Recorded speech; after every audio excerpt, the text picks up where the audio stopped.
is a production of DallasCowboys.com and the Dallas Cowboys Football Club. How about them Cowboys? Yeah!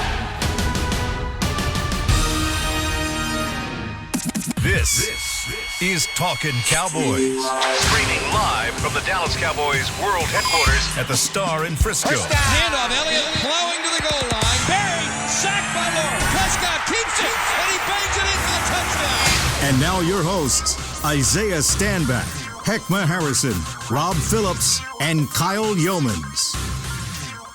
It is a Tuesday edition of Talkin Cowboys. It's week 12 of the NFL football season. Thanksgiving week is upon us as the Washington football team comes to town this Thursday. We're going to break it all down for you here on Talkin Cowboys. Kyle Yeomans, Heckma Harrison, Rob Phillips, and the great Isaiah Stanback in studio here in the SWBC Mortgage Studios. And guys, today I was going to start off the show very vibrant. I was going to bring out a watermelon and I was going to grab a sledgehammer, and I was probably going to smash that watermelon on the desk, but I don't think Derek, one, would have liked that very much. Two, Chris wouldn't have liked cleaning it up, and three, I just didn't have a sledgehammer. So Chris would have been on cleanup duty. Yeah, unfortunately. Wow.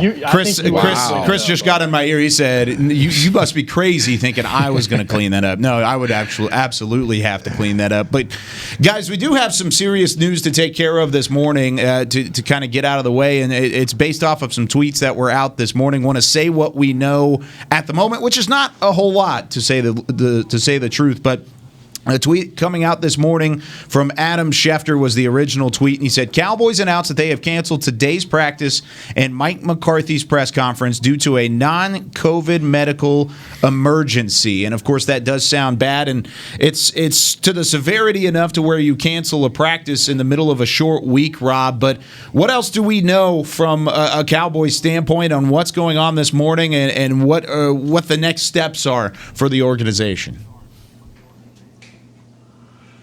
I wish I had some information for you, Kyle. This came down. The Cowboys announced it probably about 25 minutes ago.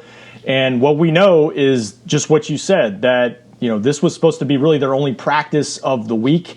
We're talking about maybe an hour and a half on the field, probably no pads. It's more of a mental type week, preparation week, as Isaiah knows. And like you said, for it to be serious enough to cancel practice, there is no media availability today. Mike McCarthy, this is supposed to be like a Wednesday media schedule where he would talk at 10:30. We'd have players after practice via conference call. That's not going to happen. So I just keep thinking, number one, I hope everybody's okay. Absolutely. Number two, this season just continues to be just absurd. And it's from just handling the COVID threat to whatever's happening now. Hopefully, whoever the staff member is, I'm a little shook. I'm a little shook. I want to find out what it is, and I hope that person's okay. That's the scary part about it, is you don't know what the severity is, but you're looking at these signs and you're looking around, and somebody in the facility said there's no reason to be completely alarmed. At least that's what the word is. We don't want to speculate on anything of what's going on. Just wanted to make sure that our thoughts and prayers were out there with whoever has been affected in whatever is going on enough to cancel practices today. The Cowboys should be back up to it tomorrow, but yeah, we wanted to hit that off to the top of the show, kind of tell you what the latest updates were, and if we hear any updates that we're allowed to share, we will definitely pass those on as the hour goes along. But kind of wanted to get into this matchup. Of course, it is a Fans on the 50 Tuesday. Send in your fan questions on the Periscope chat. I already got some really good ones on Twitter as well. I sent out a tweet this morning. You can go back and look at that as well. But wanted to kind of talk about maybe some of the reaction off of the win against Minnesota on Sunday. We've now, of course, heard from Mike McCarthy. We've heard from Jerry Jones this morning, and it seems like even though they're right back in the thick of things, that, Rob, the chances of winning the division are there, but they're not actually saying they're going after the division right now. It's kind of an odd take from Jerry this morning. Yeah, I just talked to the fan guys about that, Sean and RJ, and from Jerry to Mike McCarthy to the players, they don't talk about big picture right now. And I think when you've had the start they've had, I don't think that makes sense. I think it's about week to week improvement and really just getting on the same page with each other, as we've talked about all year long, from a schematic standpoint, from just learning each other, coaches and players. I think they feel like quietly, and I'm speaking for them, if they continue building like they are, they're going to be where they want to be at the end of the season. And I lean towards their offense. If they can get back to where they've been, at least somewhat where they were before Dak got hurt, I think they have the edge, because I don't think there's an offense in this division that can match their talent level when they're clicking, even with the injuries. Ekma? Yeah, I believe there are a few schools of thought going into this season. I mean, I think with the struggles that the defense have had, and obviously struggles on the offensive line, it's kind of hard to be forward thinking and starting to talk about a division. Even though there are so many teams that are playing awful, and the leader being the Eagles are just nowhere near what you would think a championship caliber team is this year. So for this team, I just believe that it's going to be a play-by-play. We say week by week. I think for these guys, it's play-by-play, trying to get better. I think we saw us inch towards that after the Minnesota Vikings game. But even when you go back and look at the Vikings game, there are a lot of almost for us that look. Luckily, that didn't happen, but we get the victory. So going up against the football team this week, I'm just thinking that this team is saying to themselves, look, we have a game with a division foe. We have to go into this game with the right mindset and also know that we have to improve play by play. So that's literally my thinking on what, obviously what Jerry Jones or Coach McCarthy did or didn't say. Yeah, I mean, I think it's just pretty much an example of a team that probably went into it just like every team does in the beginning of the season with the big picture, right? You go into it, hey, we're going to win the division, we're going to win the Super Bowl, go to the playoffs, win every game, and go to the Super Bowl. I mean, I think that psychology probably just didn't work that well, right? So as a coach, all you do is try to pull that back and try to, as my old coach, Coach Willingham would say, not have focus, but have fine focus, right? So not only, you're focused on making sure that you reach the ultimate goal, but in order to reach the ultimate goal, you have to hit these little milestones in front of you. So it's just a matter of just holding these guys in and making them focus on exactly what the task is at hand, and that's making sure you get W's every week. And that starts this week against Washington. You got to have a win against your divisional opponent. Now, whenever it comes to Washington, I mean, this is the same front seven that we saw previously. I kind of want to talk about the offensive line for the Cowboys, and we mentioned this very briefly toward the end of the show yesterday. You can go back and listen to it on DallasCowboys.com, but we didn't really get into, outside of Zach Martin, what the offensive line looked like, and I think that's a good place to start here. Is Connor McGovern came in and played significant snaps Sunday. How did he look, and how do you think that five is going to look moving forward as a Cowboys standpoint?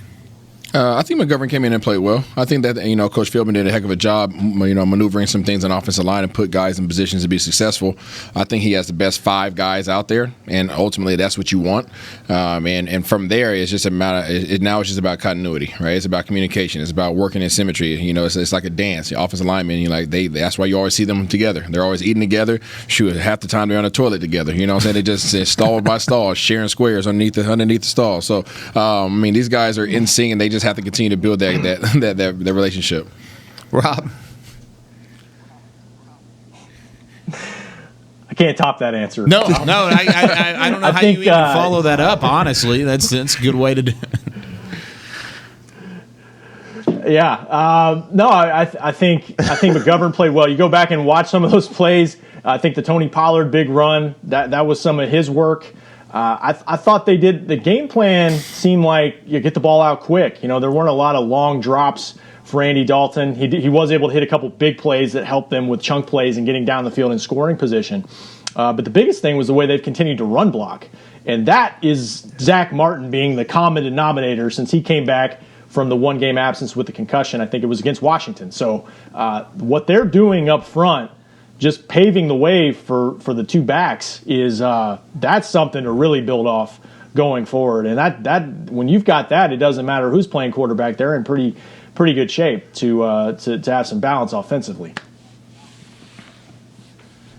Yeah, I gave kudos to Coach Philbin yesterday as well, and I was really impressed with the way that our offensive line showed up. Both Connors, Connor Williams and Connor McGovern, and Connor McGovern, and I heard Zach Martin talk about Connor McGovern and just his belief in this young guy, and just knowing that as a team, we have to start developing a lot of these guys for the future, right? And Connor McGovern came out and he's showing why they've invested so much patience in him, getting back from, I believe it was a rotator cuff that he came in with, basically. Look, Terrence Steele was just not working out on the right side. And you have an undrafted free agent guy that you're trying to develop as well. But it got to the point where we just couldn't hide that weakness. And as much as we're applauding these guys, look, we know that Minnesota's defensive line was, I guess, not the top of the food chain as it relates to defensive fronts. But this week, let's see, because we have those apex hunters coming with Washington. So it feels good right now, and we're doing the kumbaya. So let's just see how we feel Friday morning after, we face the football team. Heckman, you want to go ahead and just start singing it? I think Go ahead. I just did my little cha-cha slide right there. Now. You know you like it. It's all good. Sorry, Rob, go for it. No, just to piggyback on what Heck said, I think one of the best things, and I'll stick with the kumbaya for now, but one of the best things they've been able to do this year is they've kind of been in this win-win situation where, and it's a product of losing, but they've turned to younger guys. Mm-hmm. Number one, to see what they've got, but number two, to try to get some more production, and it's actually paid off in both respects. Tyler Biadasz stepping in for Joe Looney, and that was an injury situation. He kept his job before he hurt his hamstring. But we're talking about McGovern stepping in and kind of that shuffle for Terrence Steele, who battled, but obviously that was something they wanted to address on the right side. And then we've addressed the defensive side with Randy Gregory, with Neville Gallimore, with Donovan Wilson. Now, you can argue they could have gone to some of those younger players earlier, but sometimes that's a coaching mentality where you kind of lean towards what you know in terms of experience, and then maybe at some point you just got to say, we're not getting enough, we got to go to the younger guy, and a lot of younger players are showing up. So that's helping them this year, and it should be encouraging for 2021 as well.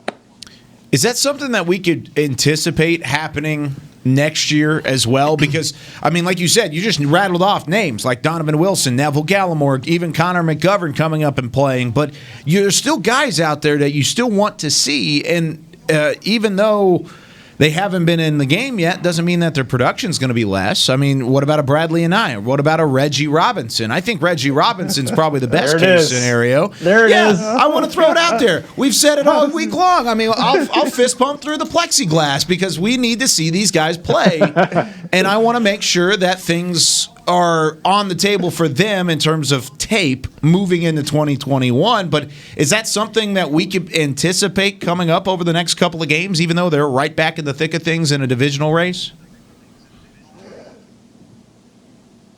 I used to think so, but I mean, Bradley and I, they not only have not been on the field to play, they've been inactive. Yep. We talk about Anai and Reggie Robinson, so I'm starting to wonder when, honestly, for both guys this year anyway.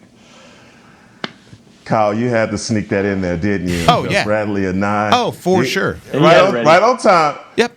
Right on time. I'm of the thought with this. Literally, they feel as though they can make a push, and you can tell the way that they're maneuvering things around with, Zach going out to right tackle. That's a move to say we still plan on being competitive and all the way to the end. And so, look, Bradley and I, and even Reggie Robinson, guys like that. And I've said this before about, the coaches being able to evaluate guys, and if they're ready, they put them out there. Look, there's a lot of unknown there. I mean, we've gotten to see glimpses with Anai, the same.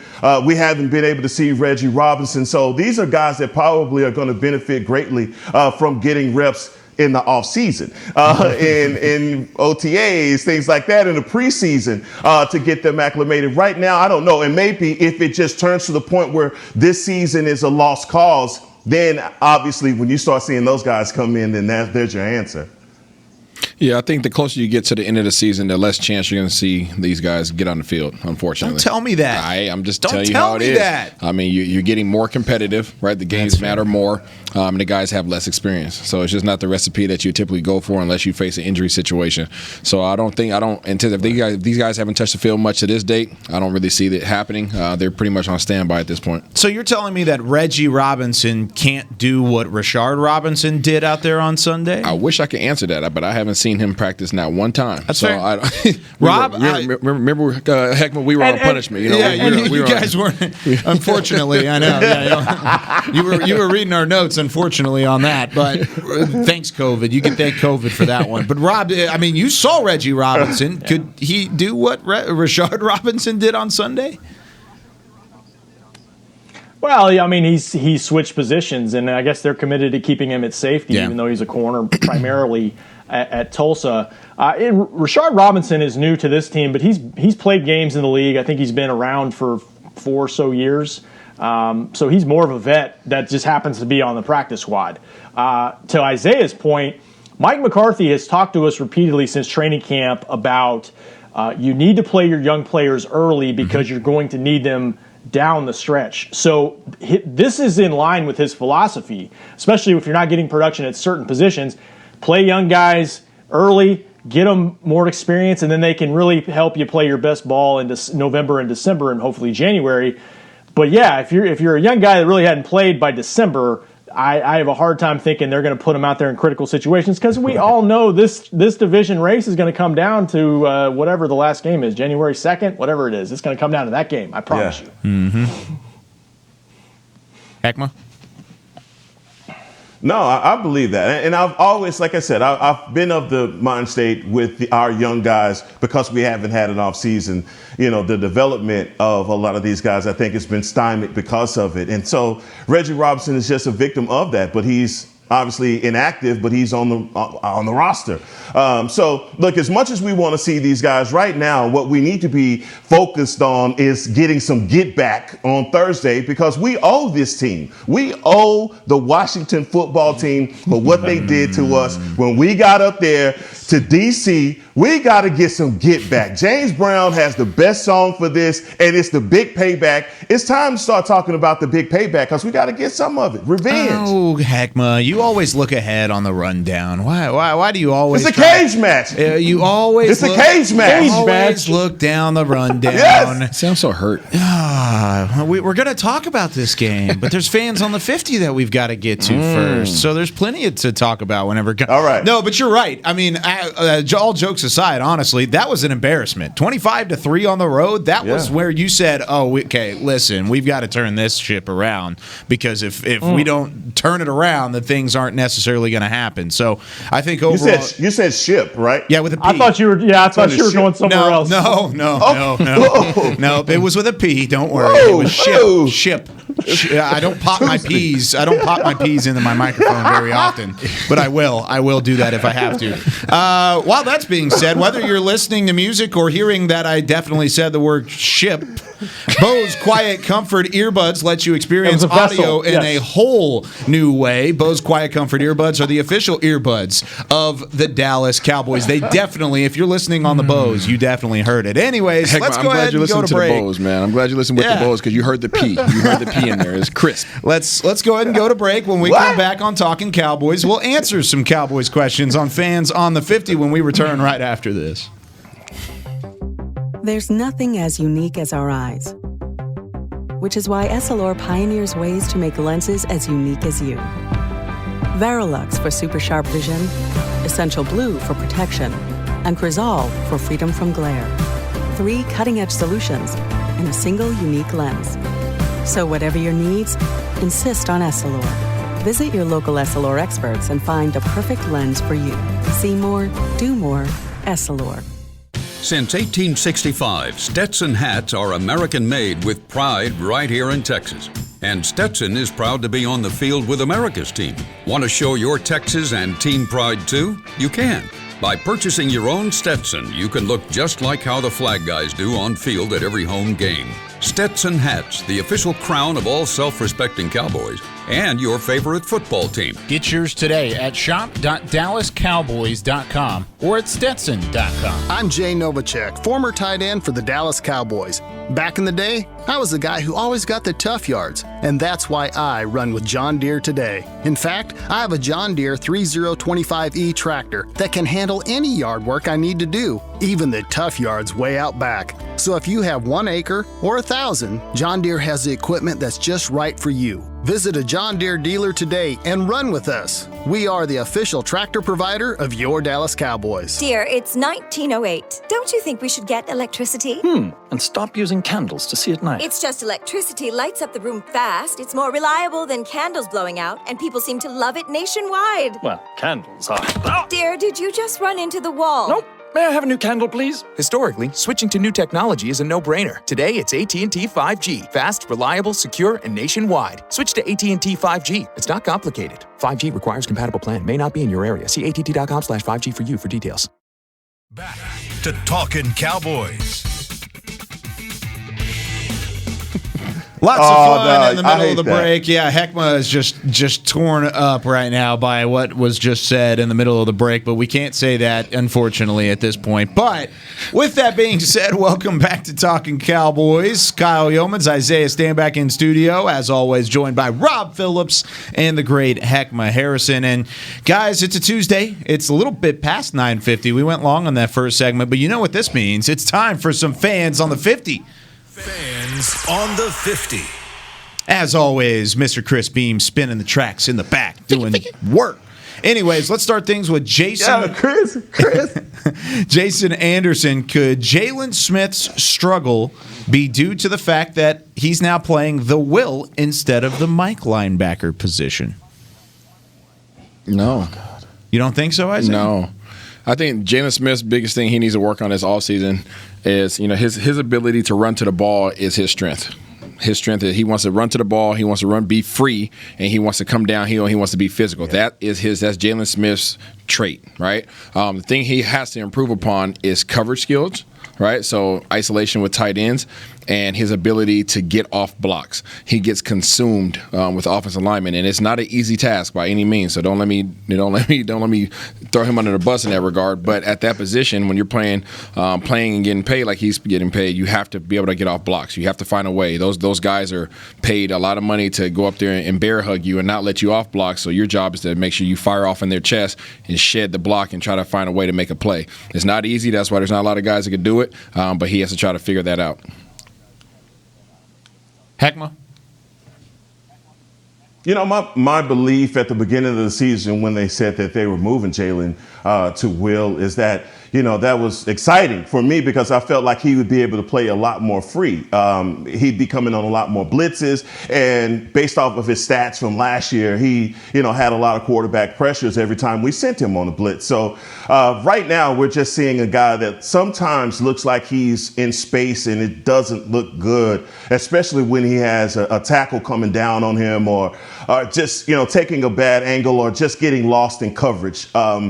The things that we have to correct with Jalen, like Isaiah said, in the offseason, he's going to need to sharpen his axe on a lot of those things. It's just that when you turn the tape on, it just, Dalvin Cook, man, put a stiff arm on Jalen in the game. I was on a blitz. He had him dead to rights, but Dalvin Cook just stiff armed him. But that's sometimes the angle and things like that. I don't want to continue to give Jalen these excuses because I feel like he's a much better linebacker than he's displaying. I've always loved Jalen, but he's still playing as though he has drop foot, and he doesn't. He doesn't have drop foot anymore. So come on, Jalen, man. I'm waiting on it. The CEV, baby. I'm waiting on it.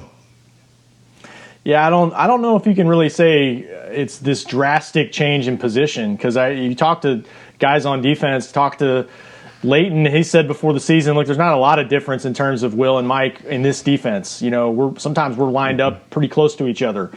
So the assignments aren't that different in a lot of cases. And yeah, it's playing in space. It's getting off blocks. It's also diagnosing things and not, being just assignment sound, not overrunning plays. So there's when he struggled in games, it's probably been a combination of those three things, and we've seen it in past years too at times. So I wouldn't say it's due to a position, a specific position.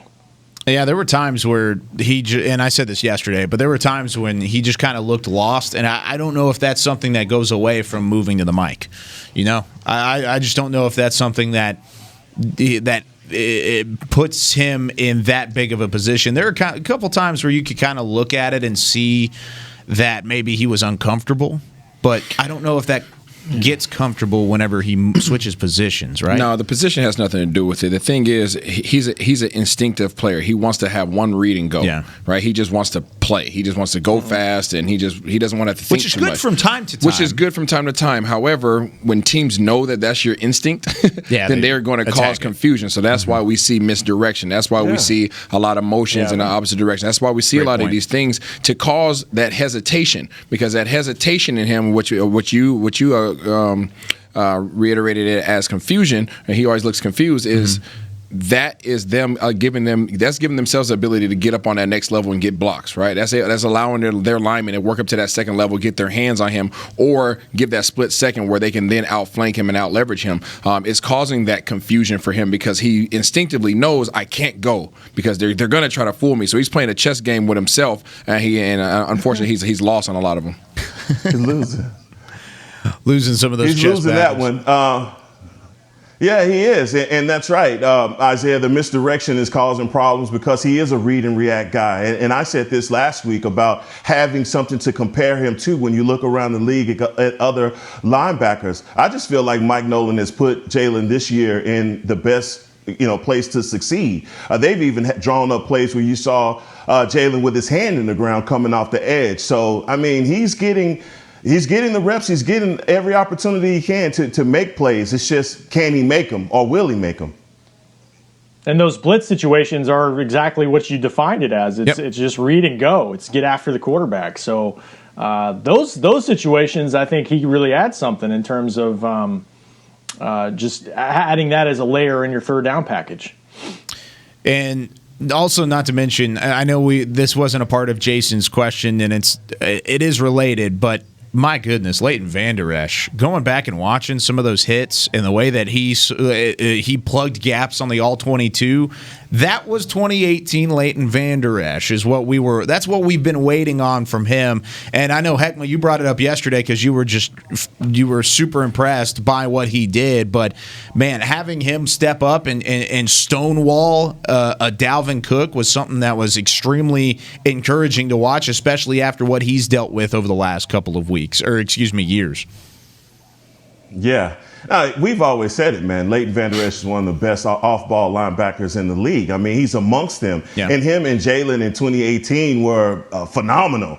But injuries, all of those things have kind of, dumbed that down a little bit. But at the same time, yes, last Sunday, you saw it. LVE was sideline to sideline, and he was thudding guys up. You love to see him play like that. We need that, and it's a tone setter. It's a caveat. It transcends through the whole team when you see guys do that. Also, Donovan Wilson. I think Isaiah said it best, man. We need to give him number 51 and just make him a linebacker because he's probably amongst the best hitters that we have on the team so far because he is not afraid to put his nose in there. But you're right, LVE, it looks like he's back to form. Okay, we've got a couple. And he doesn't seem to be worried about his neck and the way how physical he's playing. That's true. Hell no. That's huge. No, not at all. That is huge, the fact that he is not worried about that by any means. Moving on to special teams. This is from Cowboys Coffee Talk. We need some coffee because we're talking Cowboys. Thoughts on Rico Dowdle taking over the kick return duties from one Tony Pollard? Isaiah, I'll let you go at this one first. I don't have too much to say about that. I've done a lot of kick returns in my career and for the Cowboys. Unfortunately, with the rule changes in the league, you're returning it maybe once a game. So it's at that point you're just looking for somebody to secure the ball. These guys are getting down there and covering. It's almost more advantageous just to take a knee or let the ball go out the back of the end zone nowadays. So that change that they made, if the questions in regards to the ball security, that probably is the decision that they made, just to not put him in that position and alleviate him of that stress and allow him just to focus on offense. Rob?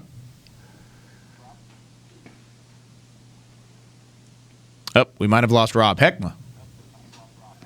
No. Okay. Go ahead. I'm okay. I'm okay with trying Rico Dowdle back there, man, because every time Tony Pollard brings it out, it almost seems like that was a mistake. Yep. You know, he's not getting a lot in the kick return. So, I mean, let's try it. Let's try something different because we're not getting anything in return. So I'm going to agree with that. Yeah, Rico Dowdle. I'm okay with it. I mean, I think there's another situation against Minnesota where it's like, yeah, just let it start at the 25. Yep. Don't try to make something happen. They've got 23 returns in 10 games, so it's like 2 a game. But yeah, the new rules really prevent you, for the most part, from really having anything happen there. You just got to be careful with it. I think there were times last year talking to some people, like I think they felt like they didn't allow him to do that as much. Like, take a chance, bring it out, see what you can do with it. Mm-hmm. But I think there's been some instances this year where they could just be a little bit more judicious with it and just take it to 25. Now, kind of related but non-related to Cowboys coffee talk questions, but whenever you look at the punting unit and having CeeDee Lamb back there, I was an adamant prospect of saying I want CeeDee Lamb to return punts. I was very vocal about that in the offseason. I want to see this guy touch the ball as much as he can. I want to have him have a chance to make a play for you. However, now that you're starting to see his value rise, I don't know if you see him on every down and every punting duty. Oh, wow, our camera just went out. That's interesting.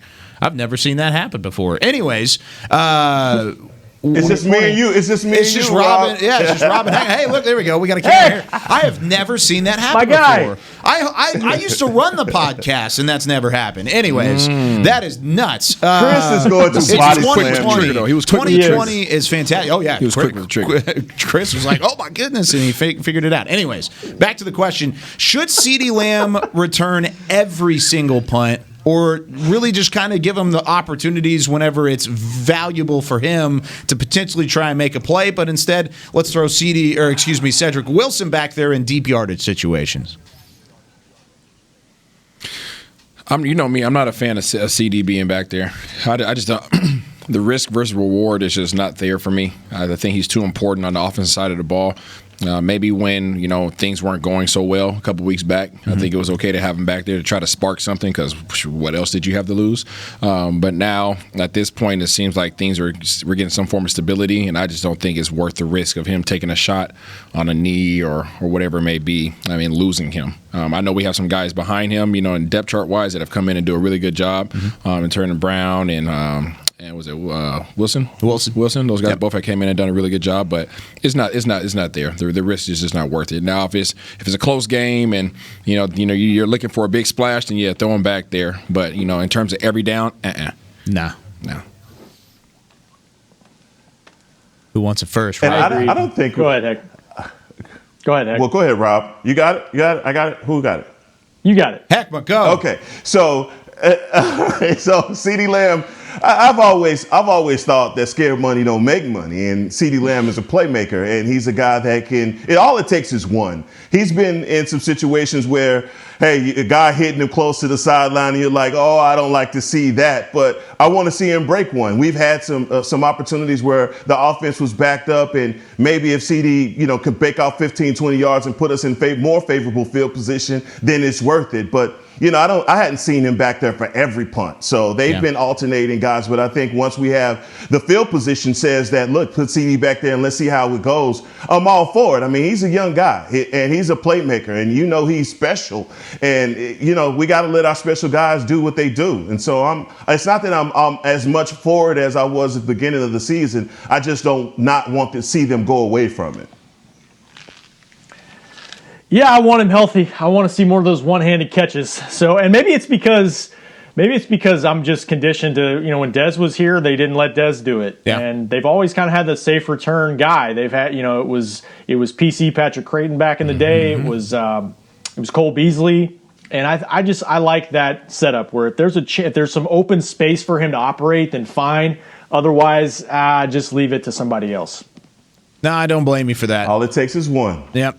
And Nate Newton even said it while we were on the pregame show or while we were watching the game, is that kid is tougher than he looks. Yeah, I mean, he surprised me. He is a tough player. He looks like a thin mint out there, but he takes a hit. Looks like a thin mint, but takes a hit like an Oreo. Exactly. I don't know. I mean, I think he's tougher than what he looks. He's definitely somebody that you want to be available and ready, especially if you're going to make a push at this division and moving forward. But yeah, I don't know. I used to be 100% in on the punt returns. I don't know if I'm there anymore. I really don't. I think maybe 50-50 if I had to put a percentage on it. But that's going to do it here for us here on Fans on the 50. When we come back, we're going to start looking ahead at the Washington football team and the Thursday matchup, Thanksgiving Day, between two NFC East rivals, the battle for first place, when we return here on Talkin Cowboys. We're back with a tasty treat that's sweeping airwaves and taste buds. It's new Dr. Pepper and Cream Soda. Let's take a listen. Dr. Pepper and Cream Soda's here. A new combo that's music to my ears, okay. Let's play. Cream Soda and Dr. Pepper time. Pour it in a glass of ice. Music to my ears and mouth. New Dr. Pepper and Cream Soda. A delicious duet. There's nothing as unique as our eyes, which is why Essilor pioneers ways to make lenses as unique as you. Verilux for super sharp vision, Essential Blue for protection, and Crizal for freedom from glare. 3 cutting-edge solutions in a single unique lens. So whatever your needs, insist on Essilor. Visit your local Essilor experts and find the perfect lens for you. See more, do more, Essilor. The Cowboys way, where 16 Hall of Famers and 5 championships shows us what success looks like. Where turkey is always the second best part of Thanksgiving Day. Where we are all defined by one single thing, the star. Where we as fans know it's our job to keep the tradition going. Bank of America is proud to be the official bank of the Dallas Cowboys and to support the quest of living life the Cowboys way. Copyright 2020, Bank of America Corporation. Dear, it's 1908. Don't you think we should get electricity? And stop using candles to see at night. It's just electricity lights up the room fast. It's more reliable than candles blowing out, and people seem to love it nationwide. Well, candles are... Dear, did you just run into the wall? Nope. May I have a new candle, please? Historically, switching to new technology is a no-brainer. Today, it's AT&T 5G. Fast, reliable, secure, and nationwide. Switch to AT&T 5G. It's not complicated. 5G requires compatible plan. May not be in your area. See att.com/5G for you for details. Back to Talkin Cowboys. Whether you're watching from home or cheering in the stands with Essilor lenses, you'll see every exciting play. Book an appointment at your local Essilor experts and find the perfect Essilor lens for you. See more, do more, Essilor. Once again, Rob and Heckman can't see Isaiah, but they also know exactly what he's doing whenever I do the read. So he's doing the eyes on the lenses from the hands. It looks great. For those of you who listen to the podcast, one, thank you for doing so. And two, you got to watch it at least once because it's funny whenever Isaiah does it. But Isaiah Stanback, Kyle Yeomans, alongside Heckma Harrison, Rob Phillips here from the Star in Frisco. Couple updates on social media. I'm not going to actually say it right now because I haven't confirmed it on our side of things. But if you want, go on Twitter, look around Twitter on the situation this morning.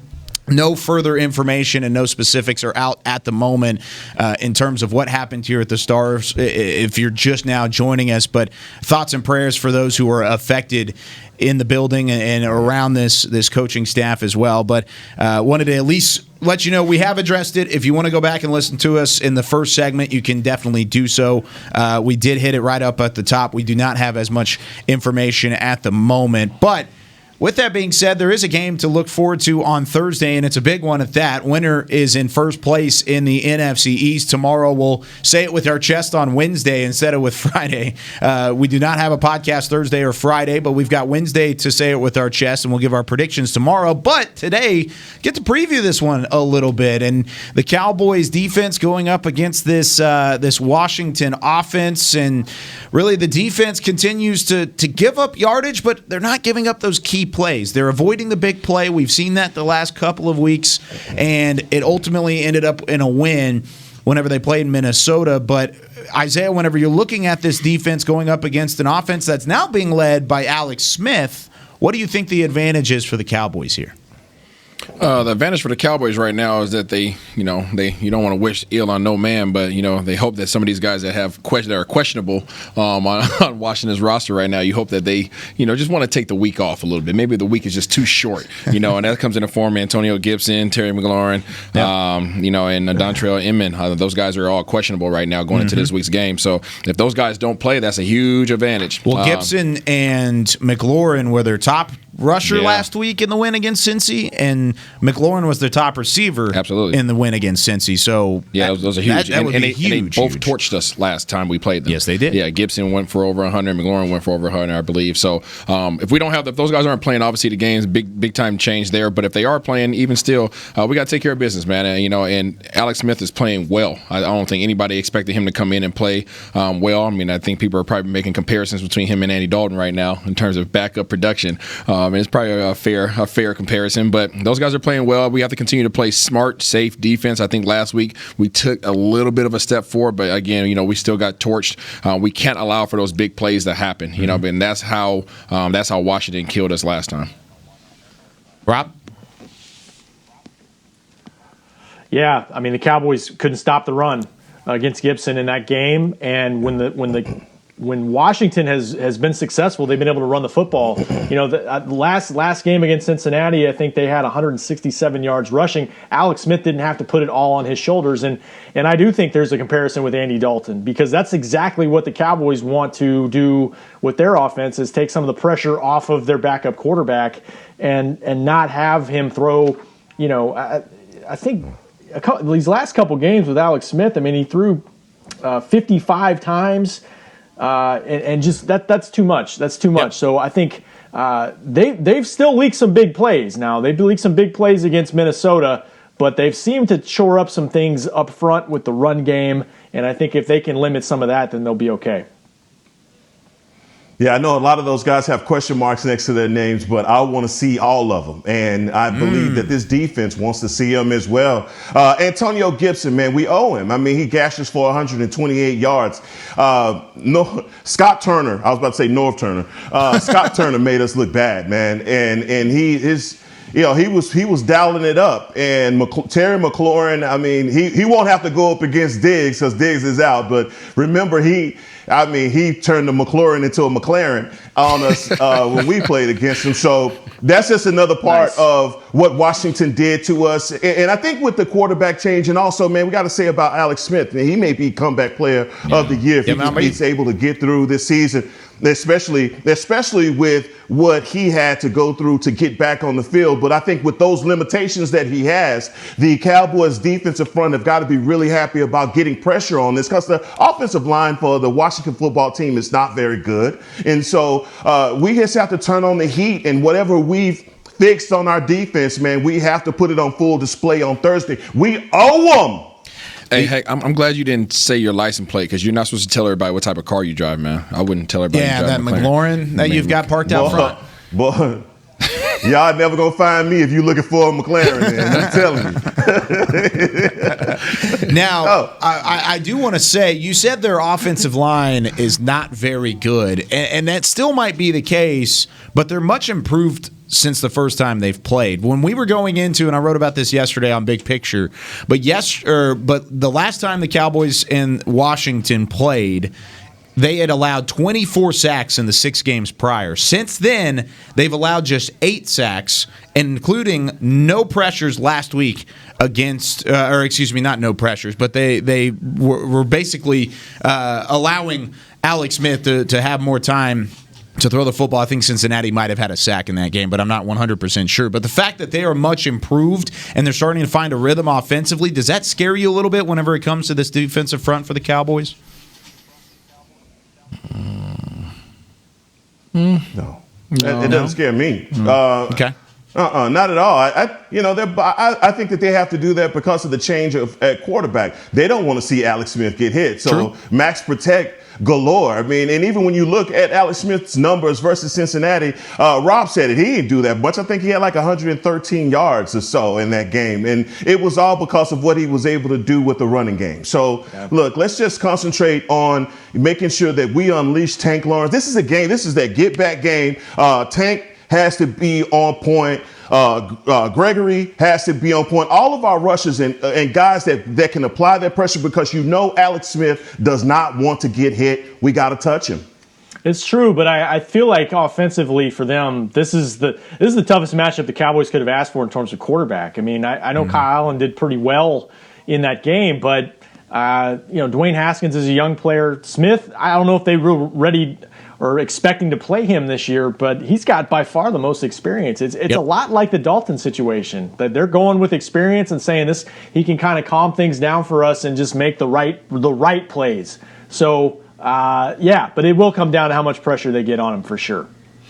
It's definitely interesting to think about Alex Smith. I mean, that's a guy who just got his first win in 2 years, but you're exactly right. I mean, he just is a calming presence for that offense, and it's something that I think the Cowboys are going to have to game plan defensively, but it'll be interesting. We're going to break down this matchup a little bit more tomorrow as well. Wednesday, it's Say It With Your Chest. Wednesday, we'll have a continued preview of the offense and defense from the Cowboys and the Washington football team, and then we'll flip sides of the field and go the other direction in the second segment tomorrow before we give you our predictions as well. But do want to thank everybody for tuning in here over the last almost more than 50 minutes at this point here on Talkin Cowboys. For Heckma Harrison, for Rob Phillips, for Isaiah Stanback, Chris Beasy in the back holding down the fort. I'm Kyle Yeoman saying so long today on Talkin Cowboys. We'll see you tomorrow, 9:15.